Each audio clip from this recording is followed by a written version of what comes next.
Mainly just depends how many champion wits they really see. Well, and Jake's on the draw, so it's going to be more difficult to resolve a Bristling Hydra, which I found to be a key card in the matchup. Yeah, when that card resolves, I generally panic, and I typically lose games when that card resolves. Well, yeah, it's definitely good against targeted removal. Yep. But yeah, you know, this matchup on the Temur Energy side is all about pacing your threats, not overcommitting to the board. You know, they have to deal with the control player has to deal with every single creature you put into play, even if it's a servant of the conduit, because eventually it's going to kill him. Yeah, it's a 2/2 bear. Right, and Jake's sitting with an Abrade in his hand, so he's going to have an instant speed answer to the first Torrential Gearhawk. Yes. So the pressure will just continue. So Jake's here just want to cast Attune to find basic force. I think he's just getting the energy here because I did see a Spider Bluff come out in his hand. Right. Yeah, and that's definitely where you want to be. The biggest thing is, since you're trying to resolve a Bristling Hydra in this matchup, you want to make sure that you've already got at least 3 energy in the pool, so they can't kill it in response to the energy gain trigger when it comes into play.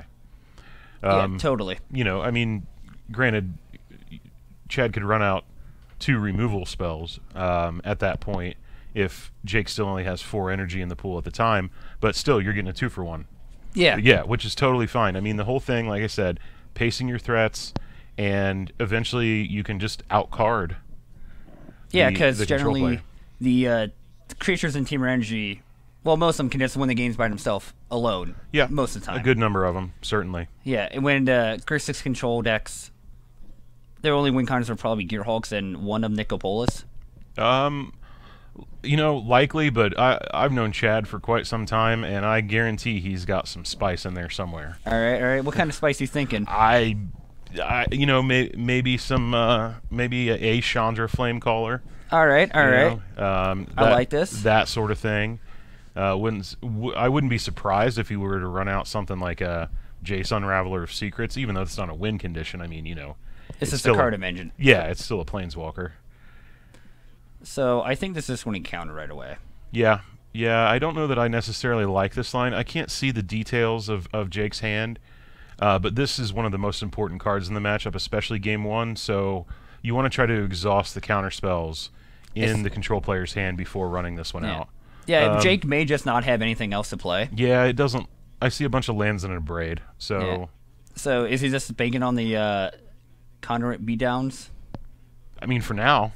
Yeah. You know, for now, that's what he's got. You got to play what you got. Yeah, it looks like he's flooding out pretty hard here. Still, this servant's doing some work, and like I said, that first Gearhawk is going to get abraded. Yep, and all right, draw 2 for Chad over here. It doesn't seem like he's really expecting the servant at all either. He doesn't need to right now. That's fair.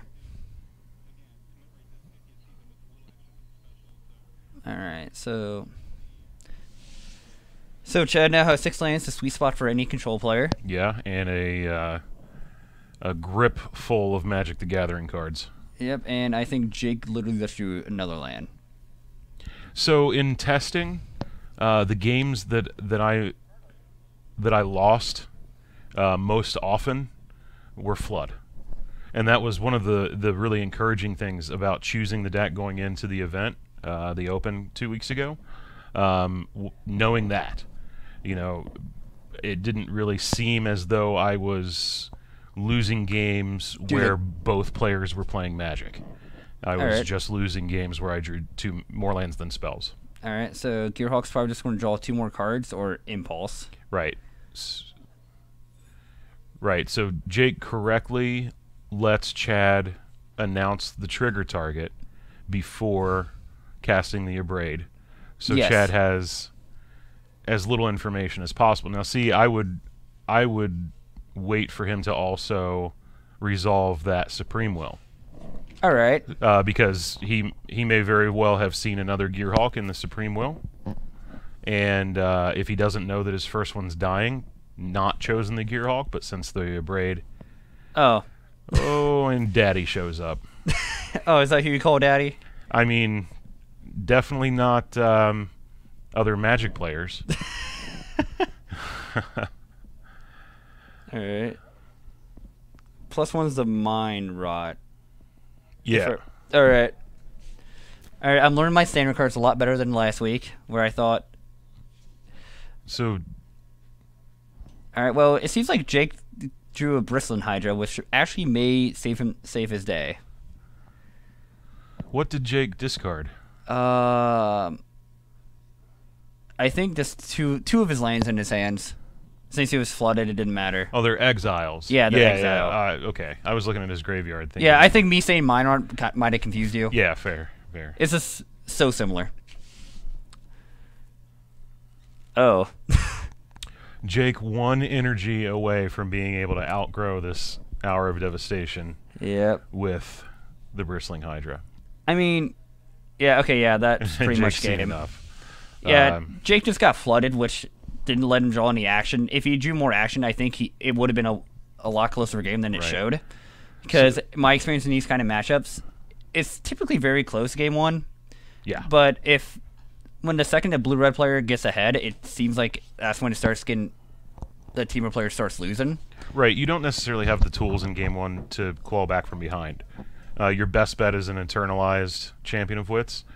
Jake saw 0 of those. Yeah, he saw more lands than spells. I mean, let's be realistic. You're not winning very many of those games. Yeah. It happens every once in a while, but, by and large, it is what it is. If you don't have spells to play, it doesn't matter. Yeah, sometimes... variance is a part of this game. Sure. He was on the bad side of variance. Indeed. And I'm pretty sure most of us experienced the good side of variance where we won games we should not have won. No, I definitely deserve to win every game that I win. I'm totally kidding. Okay. Totally kidding. No, I definitely have had tournaments where I've run pretty hot, where I've hit 1 or 2 outers the turn that I needed to hit them. Yeah, that sort of thing. Yeah, it happens. I mean, but you also got to think like you put yourself in position to let yourself play to those outs. I mean, but still, you had to actually draw it.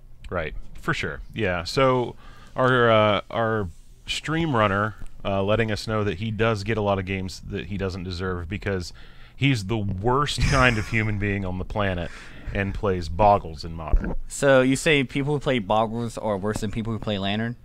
People who play Boggles are worse than African warlords who use children soldiers. Okay, all right.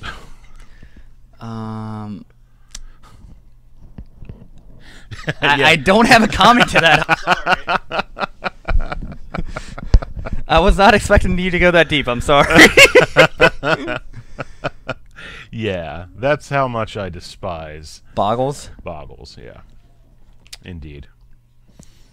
Not a big fan of that deck, and I've kind of been losing a bit of enthusiasm for Modern in general, to be honest. Oh, why is that?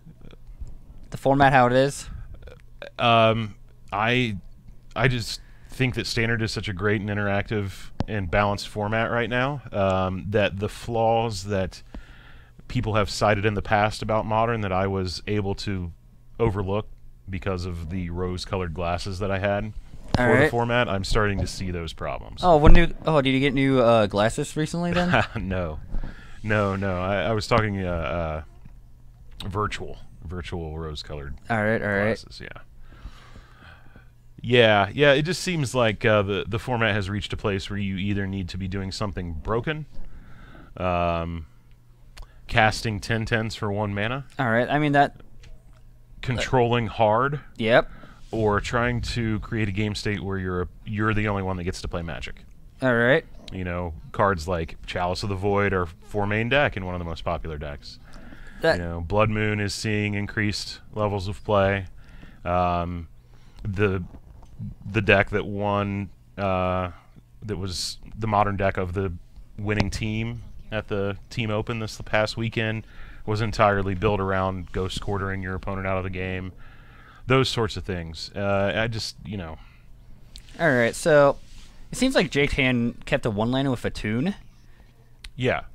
Not a terrible keep, to be honest. This matchup is not about speed.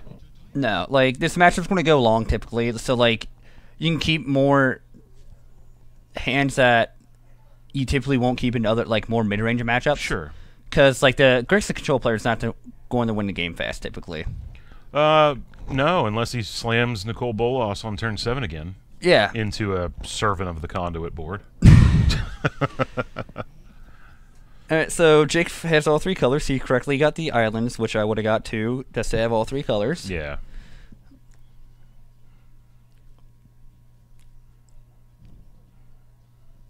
Then... Yeah, I mean, it's fine. So here's going to be a real test for Jake if this cub lives. Oh, it doesn't. Censored. Nope. Cub down. Well, it is what it is. I mean, you can't just sit there. Yeah. You know, if it's going to get censored, it's going to get censored. Chad wisely keeping the censors in on the draw. I think that's the kind of card you want on the draw and not necessarily on the play. Really now? Yeah. Personally, I like censor more on the play than on the draw. Why is that? Because if you're on the play, you're forcing the opponent to play more behind, and typically when you're play, you have advantages that way anyways, because you can keep the mana open to deal with their threats as well. Mm-hmm.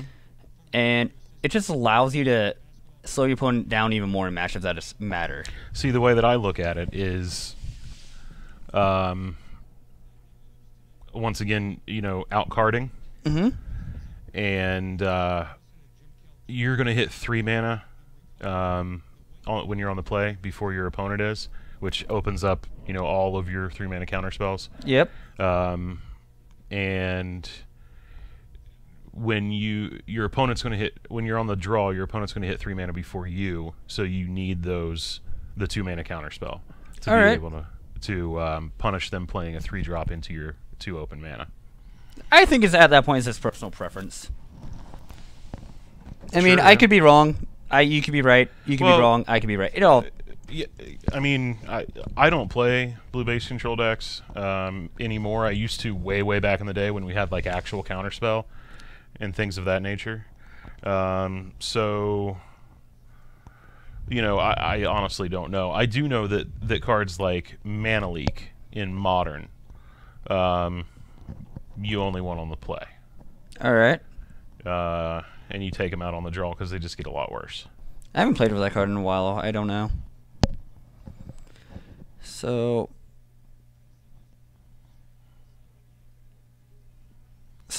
yeah, Chad just in a great spot here.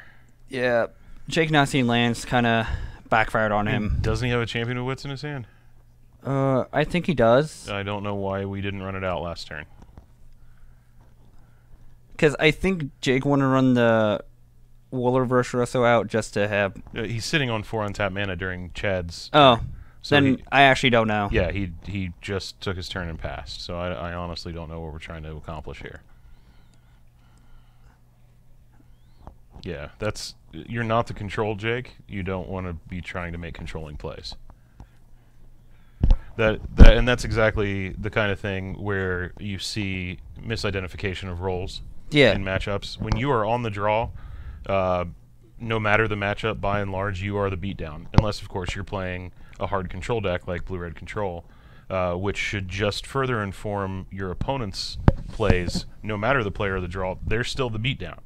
So holding up mana and passing the turn, I mean, he essentially sunk 2 mana only to get his Abrade countered. He completely wasted that turn. All right, but just a counter argument here. Jake did set up a turn where like Chad was completely tapped out, and he has free reign to do whatever he wants right now. Okay, so he's resolving a Champion of Wits and still facing down a 5/6 Gearhulk and 8 mana. Yeah. With his opponent still with a number of cards. I'm just saying, you can't be making those kind of tempo plays when you are the beatdown. Yeah, because Jake's just a aggro deck in this situation here, and he's not aggroing at all. Right, you need to be playing to the board every turn as much as possible. Discards 2 Glory Bringers.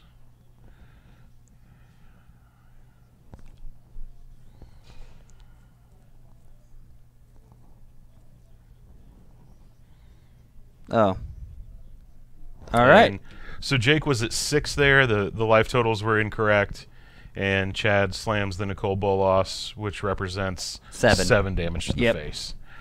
All right, well, that is going to do it for round 1 of hot and still fresh standard action here at Wednesday Night Standard at GameSwap in Mason. All right. And we will be back shortly with round 2. All right. Stick with us, folks. Thanks. See you. Thanks for watching Top Deck Productions, your home for live weeknight Magic the Gathering.